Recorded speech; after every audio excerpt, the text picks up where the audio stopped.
माध्यम से आपसे जुड़े हैं और आपकी व श्री जी की कृपा से नाम जप का प्रयास करते हैं। महाराज जी, मेरा प्रश्न है कि मुझे बुद्धि व विवेक में अंतर समझ नहीं आता कि ऑफिस में या घर में मेरा ये निर्णय बुद्धि द्वारा लिया गया है या विवेक द्वारा। विवेक का जागरण किस प्रकार होगा? बुद्धि बुद्धि का कार्य होता है निश्चय करना, और विवेक का कार्य होता है उसके निश्चय में फाइनल सामने दिखाना। अब अगर विवेक है तो तत्काल वो कहेगा कि अपनी मर्यादा में रहकर भोग में सुख है, पराई स्त्री की तरफ आंख उठाना घोर पाप है, ये विवेक। अब वो नहीं करने देगा। विवेक है, बुद्धि ने तो कह दिया कि भोग में सुख है, उसका निर्णय होता है। और विवेक का निर्णय होता है कि सत्य क्या है और असत्य क्या है, धर्म क्या है अधर्म क्या है। ऐसा कैसे? अगर भोग में सुख है तो जिसका पाणी ग्रहण किया है उसका, जो हमारे पास धर्म पूर्वक है उस भोग का, अधर्म पूर्वक भोग थोड़ी भोग सकते हैं। ये विवेक तत्काल खड़ा हो जाएगा, नहीं ऐसा नहीं होने देंगे। जो सत्य और असत का निर्णय करे, जो धर्म और अधर्म का निर्णय करे, उसे विवेक कहते हैं। और जो केवल निर्णय करे उसे बुद्धि कहते हैं, बिना सत असत का विचार किए। ये निर्णय तो कर रही, ये है बुद्धि। और जो उस पर हावी होकर के निर्णय कराता है, बुद्धि के निर्णय पर जो हावी होता है, उसे कहते हैं विवेक। विवेक बचा लेता है। बोले बड़े विवेकवान हो, ऐसा बुरा फंसाती बुद्धि तुम्हें कि विवेक ने बचा लिया, नहीं बुरा फंस जाते। तो बुद्धि फंसाती है और विवेक बचाता है। समझ रहे हैं ना? जो सत असत का निर्णय करे उसे विवेक कहते हैं, और जो बिना सत असत का निर्णय किए फाइनल में यही जज है बुद्धि। इसी से सारा काम होता है। मन इसी की सलाह से ही चलेगा, अलग नहीं चल सकता। मन बुद्धि को अपने पक्ष में कर लिया है, और मन को इंद्रियों ने पक्ष में कर लिया है, और इंद्रियां भोगों में रत है। तो जो इंद्री बोली कि ये भोग भोगना है, तत्काल मन ने दस्तखत करवाए बुद्धि से, हाँ भोगो। लेकिन विवेक है तो दस्तखत नहीं होने देगा। नहीं, सत्संग में सुना है ऐसा नहीं होना चाहिए, मर जाए चाहे जाऊं, मैं ऐसा नहीं करूंगा। ये आ गया विवेक। बुद्धि ने तो हाँ कर दिया था, मन ने बुद्धि से दस्तखत करा लिए थे, लेकिन विवेक ने बचा लिया। होए विवेक मोह भ्रम भागा, तब सब विषय विलास विरागा। विवेक और बुद्धि का अंतर समझ पा रहे हैं? महाराज जी, जब हमारा जैसे समर्पण नहीं था तो हमने ये दो जजमेंट में से एक सोचा कि हमें ये करना है, और बाद में उसमें पछतावा हुआ कि क्या मेरा विवेक क्यों नहीं जा रहा उस समय, क्यों मैंने सही डिसीजन नहीं ले ली। हाँ, इसलिए कि आपके अंदर मलिनता अभी है, बुद्धि अभी मलिन है, विवेक पूर्ण रूप से जागृत नहीं हुआ, इसलिए ठीक निर्णय नहीं हुआ। ये पश्चाताप तो हर एक को होता है, नहीं होता? तो बुद्धि तो काम कर रही थी, विवेक नहीं था। पर विवेक तो साधु संग से होता है, वो बाजार में मिलता नहीं, वो स्वयं पैदा नहीं होता है। जागृत कैसे करना है? संत संग से। जो साधन गुरुजी देते हैं उसी से विवेक जागृत होता है। ये विवेक बाजार में नहीं मिलता, नहीं खरीद लिया जाता। बुद्धिमान बहुत है सब, विवेक नहीं है। विवेक है साधु संग के। एक बच्चा एकांतिक में एक दिन सत्संग सुनता है, उसने कहा मेरे मित्र मुझे ऐसा ऐसा सिखाते हैं, और ऐसा ऐसा, मैं चाहे जैसा मर जाऊं पर मैं ऐसा नहीं करूंगा गुरुजी, क्योंकि आपने ऐसा कहा। वो बात में छोटा बच्चा एक निष्ठा खड़ा होकर के अपने आप दिखा रहा था। ये क्या है? उसके अंदर विवेक जागृत हो गया। ये बच्चे गलत सिखा रहे हैं, क्योंकि गुरुजी कह रहे ब्रह्मचर्य से रहना, ये गलत सिखा रहे, मुझे नहीं करना, ये गलत काम। संत संग के बिना विवेक नहीं आता, वो बाजार से नहीं मिलता। बिन सत्संग विवेक न हो। तो देखो, आपके अंदर सत्संग सुना तो विवेक तो आ रहा है ना, कि आप बचना चाहते हो बुद्धि के निर्णय से। आ रहा है ना विवेक? यही विवेक आ रहा है कि आप बचना चाहते हो कि ये बुद्धि ऐसा निर्णय किया और फिर इसके बाद मुझे पश्चाताप होता है कि मैं सही निर्णय क्यों नहीं कर पाया। तो विवेक जागृत हुआ है, लेकिन अभी वो सफल नहीं हुआ है। जागृत हो चुका है जो इस बात की जांच करना शुरू कर दिया है, लेकिन जब सफल हो जाएगा तो सफल ड्राइवर वही कि घटना के पहले ब्रेक मार दे, घटना के बाद सोचे कि ब्रेक मार देता तो ये बच जाता, वो बात नहीं होती। विवेक होता है घटना होने के पहले बचा लेना, और बुद्धि क्या होती? घटना के बाद पश्चाताप करती कि यार ऐसा कर लेते तो बच जाते, ऐसा ना करते तो बच जाते। कई तरह का उसमें ज्ञान वो उस समय देती है, लेकिन उस समय ज्ञान देने की जरूरत थी जब घटना होने जा रही। वो विवेक होता है, वो सत्संग से आता है। शास्त्र स्वाध्याय नाम जब जितना करोगे शुद्ध विवेक होता चला जाएगा। आप समझ रहे? हाँ, अब गंदा भोजन पाओगे, गंदे दृश्य देखोगे, गंदे लोगों का संग करोगे तो अविवेक जागृत होगा, विवेक नहीं, अज्ञान जागृत होगा। समझ पा रहे हैं? महाराज जी, जो हमसे रह गया, पीछे गलत हो गया, बोलो, तो वो भूलो, हमारा प्रारब्ध। भूलो, उसको भूलो। वर्तमान को भूत के चिंतन में नष्ट करना मूर्खता है। भाई अच्छा हुआ या बुरा, वो तो हो गया, समय तो गया ना। अब मैं इस वर्तमान के सेकंड को उसमें क्यों नष्ट कर रहा हूं? ये मूर्खता है। इस समय मैं बोलूं राधा राधा, वो भी ठीक हो जाएगा और आगे भी भविष्य भी ठीक हो जाएगा। वर्तमान को संभालने वाला विवेकी होता है। जो भूत और भविष्य की चिंता में वर्तमान के समय को नष्ट करता है, उसे अविवेकी और मूर्ख कहते हैं।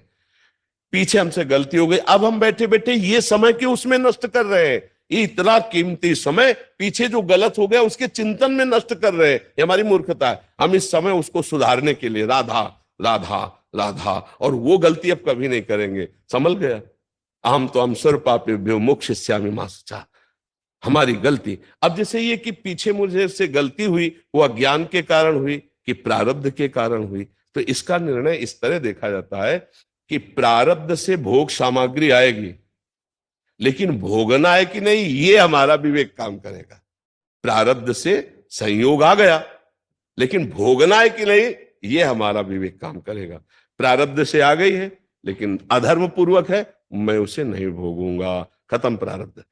प्रारब्ध बलात् तुमसे नहीं करवा लेगा, वो निर्णय तुम्हारा होगा। प्रारब्ध से संयोग आना होता है। प्रारब्ध से हमारे चोट लग गई, अब उसका दुख है, लेकिन उसके दुख में डूबे या अपने को बचा लें, हमारा विवेक है। नहीं कि प्रारब्ध भोग था, चोट लगनी थी तो लगी गई, भगवान का जैसा विधान था, अब हम उसका निवारण करने की सोचे, औषधि लगवाएं, डॉक्टर से मिले, उसकी चिंता नहीं करनी। राधा राधा राधा, कोई घटना थी निपट गई। प्रारब्ध का संयोग होगा, लेकिन उसको हम भोगे ना भोगे इसके लिए स्वतंत्र है।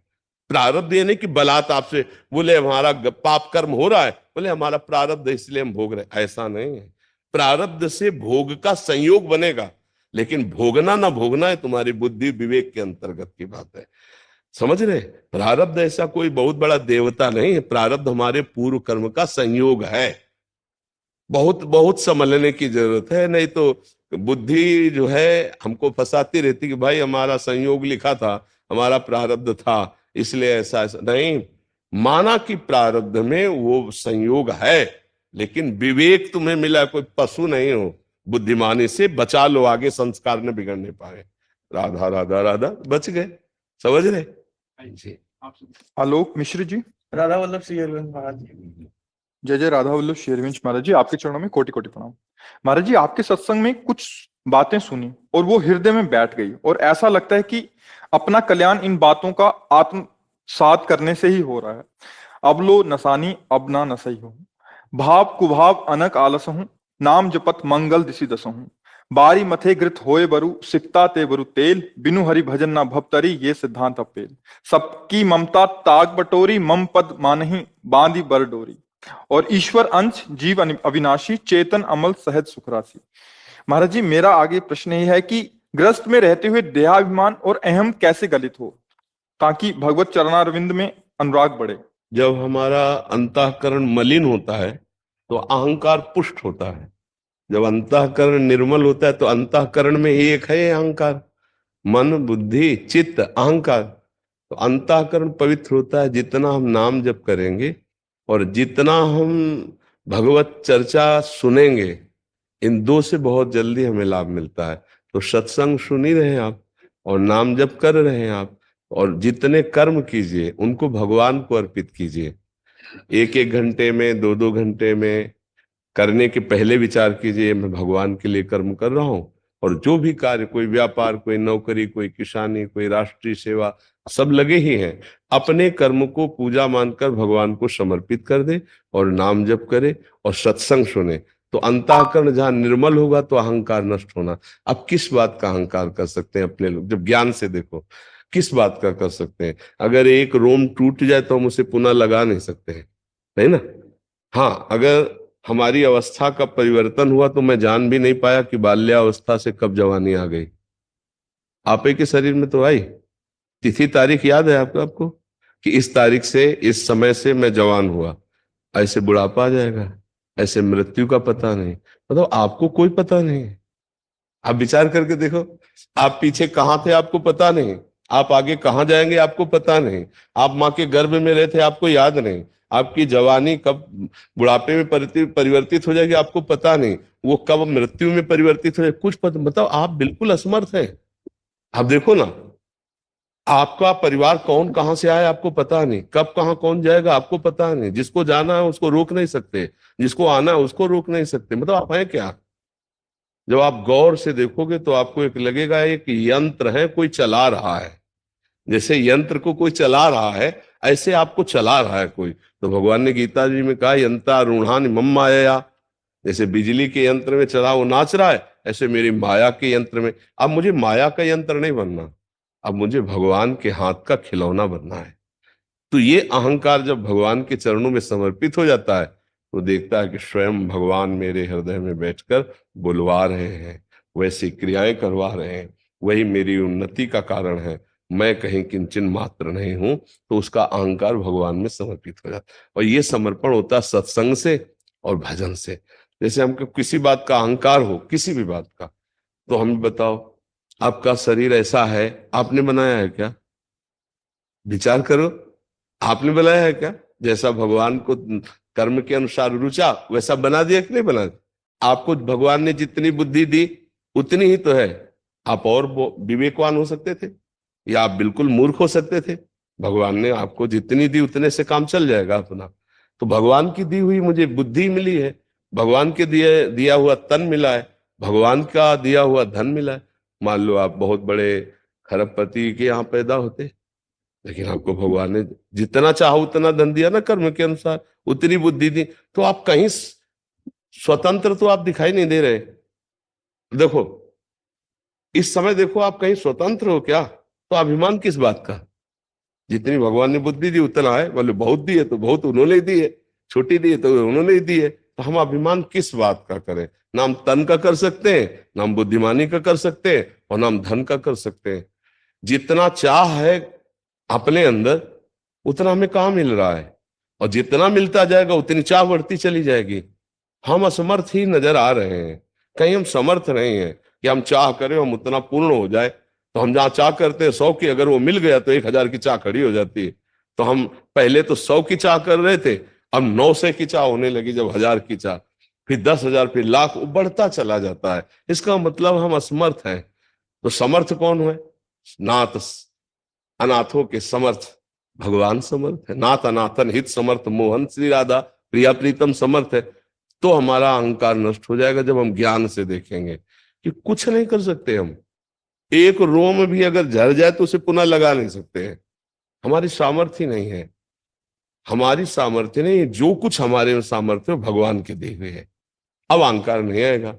जब हम अपनी पर्सनल सामर्थ्य समझते हैं तो अहंकार आ जाता है, जब हम भगवान की सामर्थ्य समझते हैं तो दैन्यता आ जाती है, अहंकार नहीं होता। जैसे हनुमान जी में भगवान की सामर्थ्य है, किंचन मात्र अहंकार नहीं, महाबली है, महान ज्ञानी है नहीं। और जब वो अपनी बात कहते हैं तो विभीषण जी से कह रहे असमय अधम सखासुन मोह पर। क्या बात है, देखो ये अहंकार रहित बात है। और भगवान का बल है उनमें, जेगिर चरण दे हनुमंता चले उस गप पाताल। सामर्थ्य ऐसी है। और ज्ञानियों में परम ज्ञानी है, नहीं? ज्ञानी नाम अग्रगण्यम बुद्धिमत। कई वचन सुने हैं जी कि सुमिर पवन सुख पावन नामो अपने बस कर राखे रामो। जी, नाम में वो सामर्थ्य। हाँ, नाम में सामर्थ्य। तो वो नाम जपने की शक्ति भी भगवान देते हैं, प्रेरणा भी भगवान देते हैं, भाव भी भगवान देते हैं, और नाम रूप से आके हमारी जिह्वा में। तो नाम जब चल रहा है तो भगवान की कृपा से चल रहा है। अहंकार का तो मुझे कहीं भी स्थान नहीं दिखाई देता। जब ऑपरेशन करो तो अहंकार का कहीं स्थान नहीं दिखाई देता है। हाँ, गंवारपने में अहंकार होता है, मूर्खता में। नहीं, सही पूछो तो अहंकार नहीं है। किस बात का हम अहंकार करें? हमारे पास जो कुछ है भगवान का दिया हो, तो अहंकार कैसे करें? जैसे हमने आपको कोई वस्तु दी है तो वो वस्तु आप प्रयोग करो, अहंकार थोड़ी कर सकते हो। आप उसके मुनीम हो, मालिक तो भगवान है। नाथ सकल संपदा तुम्हारी। मैं सेवक। तो इसमें अहंकार नहीं रहेगा। नाम जप करते रहो, सत्संग सुनते रहो, तो ऐसा ज्ञान, सत्संग से विवेक होता है, और विवेक से अज्ञान का नाश होता है। अज्ञान में ही अहंकार होता है। होए विवेक तो मोह भ्रम भागा। तो विवेक कहां से होता है? बोले बिन सत्संग विवेक न होए। और सत्संग कहां से मिलता है? राम कृपा बिल सुलभ। तो अब इसमें कहीं अहंकार है ही नहीं। सत्संग भी मिला तो भगवान की कृपा से, साधु संग मिला तो अब मोहि भाव भरोस हनुमंता बिनु हरि कृपा। तो हर जगह कृपा ही कृपा। तो मुझे लगता है अहंकार की तो कोई जगह ही नहीं। अगर है भी अहंकार तो नाम जप और सत्संग से वो शांत हो जाएगा। ये मलिनता के कारण है, निर्मलता में अहंकार नहीं रहता है। समझ रहे जी? सरदा तपनी सत्य सस्य पर है, संत दरस जी में पातक दर तरह। महाराज जी, संत का दर्शन करने से पातकी आदमी टल जाता है, लेकिन समाज में विशुद्ध संत की पहचान कैसे की जाए? जिनके दर्शन मात्र से हृदय में हमारे विकारों की स्मृति आने लगे कि मैं बहुत नीच हूं, पामर हूं, मेरे से ऐसी ऐसी गलतियां हुई, जिनके देखने से हमारे हृदय में एक आंतरिक शीतलता भी उदय हो कि आज मैं नियम लेता हूं कि भगवान का भजन अब करूंगा, कोई गलती अपने आप आपके अंदर शुरू हो जाए। जिनके दर्शन और संभाषण मात्र से हृदय का परिवर्तन होना शुरू हो जाए। संत को पहचानने के लिए पहली बात तो संत ही होना पड़ेगा, तभी आप पहचान सकते हैं। लेकिन साधारण पहचान, जिनके दर्शन मात्र से हृदय में एक आंतरिक शीतलता और जलन दोनों होनी चाहिए। एक जलन कि मैंने बहुत व्यर्थ में समय नष्ट किया, मैंने बहुत बुरा किया, अब लो नशानी अब ना नशई हो, ये संत के संग से अपने आप आने लगेगा। जिनके संग मात्र से भगवत चिंतन की वृत्ति बढ़े और असत चिंतन जो मैंने किया उसकी जलन आने लगे और उसके त्याग की भावना जागृत हो, और जिनके देखने से ऐसा लगे कि मैंने देखा तो पहली बार है लेकिन लग रहा है ये मेरे हैं, मैंने बहुत बार ऐसा लगता है इनको देखा है लेकिन देखा पहली बार है, पर ये कोई अपने से लग रहे हैं। जिनके वचन सुनने से संशयों का नाश हो जाए, जिनके संगति से भगवत नाम जपने की स्मृति की भावना जागृत हो जाए, वो भगवान के प्रेमी जन है। बाहरी बात, आंतरिक तो जैसे विद्यार्थी अपने टीचर को नहीं जान सकता कितना ग्रेजुएट है, कोई टीचर ही टीचर को जान सकता है कितना ग्रेजुएट है। ऐसे ही भगवान और भगवान के जो प्रेमी जन है वो स्वयं जना दे तो जान जाओ, या उस कोटि के संत हो जाओ तो जान जाओ। सोई जाने जे देह जलाई, जानत तुम्हें तुम्हें, पर इत्र की खुशबू दबाए नहीं दबती प्रभु। ऐसे संत का प्रभाव दबाए नहीं दबता।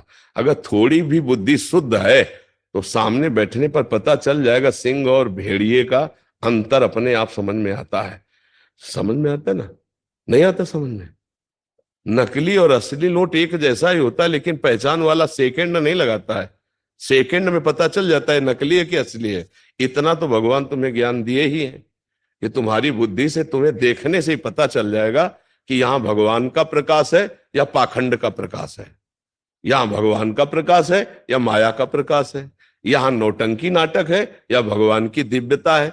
इतना तो पता चल ही जाएगा। अगर आंख ना हो तो भी पता चल जाएगा, क्योंकि उसके परमाणु होते हैं। अगर नहीं पता चल रहा है तो नाम जप करो, फिर पता चल जाएगा, क्योंकि हृदय बहुत मलिन है इसलिए नहीं पता चलेगा। अगर नाम जप करो तो अपने आप पता चल जाएगा।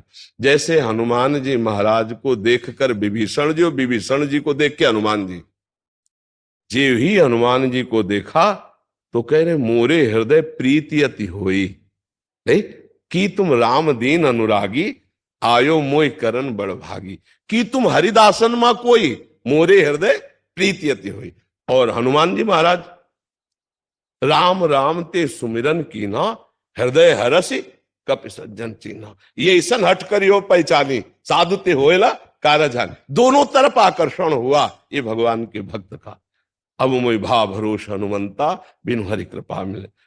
तो हृदय में अगर कुछ होने लगे भागवतिक, तो जान लेना कि संत के पास आ गए। इत्र की खुशबू दबाए नहीं दबती। अगर तुम्हारी घ्राणेंद्री सही है तो खुशबू पक्का तुम्हें समझ में आ जाएगी। तुम्हें पक्का समझ में आ जाए कि मुझे संग किसका हुआ है। आज मैंने संत दर्शन किया या पाखंड दर्शन किया है, ये खुद समझ में आ जाएगा।